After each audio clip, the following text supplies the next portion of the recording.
Greetings. A mother's love is like the pure flow of the Ganges. It flows unconditionally and eternally. From the corridors of memory, we bring you a saga today. A saga where the self dissolves, leaving behind only selfless affection. Come, along with these sacred glimpses of the Ganges. Let me narrate a soul-stirring story. Born from the pen of the renowned writer Rajesh Chandrani Madan Lal Jain ji. The story is Meri Ma, my mother. My mother, how much she loves me. Dated 19th December 2019. When mother was still with us in this world. It would be appropriate to start from the very beginning. As I transitioned from innocence to understanding, I found my home full and vibrant. In that large family, mother's proximity was everything. Her affection was most dear to me. There were siblings at home, and my mother had to balance all the responsibilities. The responsibilities of children, family, society, and religion. She did it all with such expected poise. Amidst all this, she had very little time for herself. As I grew older, I realized a profound truth. She was far more simple and calm-minded compared to everyone else. I never saw her getting angry. I never saw her irritable. Perhaps in that era, this was a natural characteristic, a trait of every mother and homemaker. With the passage of time, as my understanding became clearer, I noticed a quality in her that I did not see in anyone else. It was her unconditional lifestyle. She accepted every condition of the home, family, neighborhood, and society. Yet she had no conditions of her own for others. Today, having seen and understood the world, I realize that such detachment is rarely found. To completely merge one's existence into the existence of others is no simple task. Not just for a few occasions, but for an entire lifetime. Certainly, she was one of those exceptional individuals. The kind who are called human exceptions. In her unbroken simplicity and unconditional life, I sometimes saw moments of pleasant exceptions. Lalitpur was her maternal home. She was only 8 years old when she lost her father and elder brother. Then, grandmother and mother's life was spent with our uncle's family. In childhood, when we met the family there, we would realize where mother's values originated from.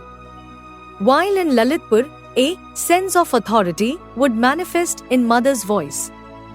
Even today, the families of our cousins live there. Simple in circumstances but great in thoughts.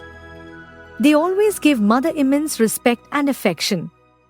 I felt happy seeing her desires fulfilled there. In those lanes of Lalitpur, she was truly herself. Coming back to myself and the discussion about mother. Being raised with religious values, mother expected a lot. She expected all 4 of us to go to the Pathshala, to understand religion and memorize the verses. My siblings lived up to this expectation. But I had little interest in studies. Later, due to my engineering studies and job, I remained away. Thus, the way I lagged in religious activities initially, that lagging remained lifelong. After the passing of our father 5 years ago, mother grew weaker. For the last 2 years, she has been bedridden. The joint stiffness has made movement difficult. The family of my younger brother is serving her with due care. Her body now weighs very little, no more than 25 to 30 kilograms. Yet even in this adverse situation, her spirit is unshaken. She now takes only 1 meal a day. She keeps her entire focus on the path of liberation. Despite physical frailty, she is mentally fully active. She has an amazingly sharp mind. The lessons she contemplated throughout her life are still in her heart. Her world is now confined to one room. But even there, she has no conditions. Worldly matters now seem futile to her. She often says one powerful sentence: forgiveness from all, forgiveness to all. She seeks forgiveness from anyone she might have troubled, and she easily forgives those who caused her pain. My elder sister, Kiran, recognized this truth. She recites religious verses to Mother every day. Mother remembers it all, yet she listens with deep emotion. As I said, I am her lagging son. Living far away, it is hard to serve her directly. About 2 months ago, a beautiful thought came to me. I thought that if I also recite verses, it would make her happy. Since then, on every holiday, I call her. She waits for my call impatiently. She urges me to recite different verses during our talk. For the past 2 weeks, she has a special desire. She wants to hear the Bhaktamar Stotra from me. The Sanskrit pronunciation is a difficult challenge for me. She knows them all perfectly. But hearing them from me gives her immense peace. Doing this once a week for an hour, it might make anyone feel how little my mother wants from me. But in reality, either she knows or I know very well. She is asking for something vast indeed. She expects me to walk on the path of liberation. An amazing confluence is seen in her life. Her life epitomized the famous line, "What is living if lived only for self? Live, O heart, for the world." But parallelly, the great spirit of spiritual well-being remained within her. She taught virtuous conduct to us since childhood. She taught my both daughters as well. The personalities of both daughters-in-law blossomed under her. She remained a source of inspiration for all her grandchildren. She always says, "Discussing evil only spreads evil."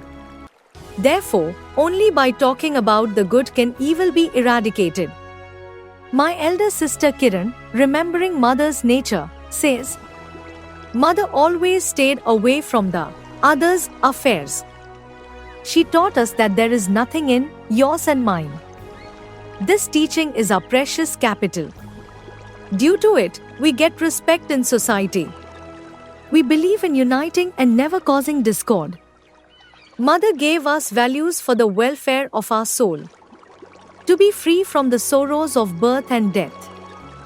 Date, 26th April 2022. She wanted nothing material from her children. She only wanted us to gain the knowledge of truth. Her compassion was like that of the Tirthankars. She inspired the welfare of all living beings.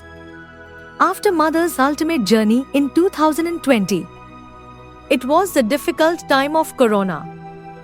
We established a tradition of collective recitation daily. That tradition continues with pride even today. We dedicate this hour to Mother's final wish. Kiran, Shobha, and Rachna ensure its continuity. Today, I am resharing this in her memory. You were just listening to Rajesh Ji's tribute to his mother. A living tradition that never stops. True love lies in the elevation of the soul. Today, Mother is not physically among us.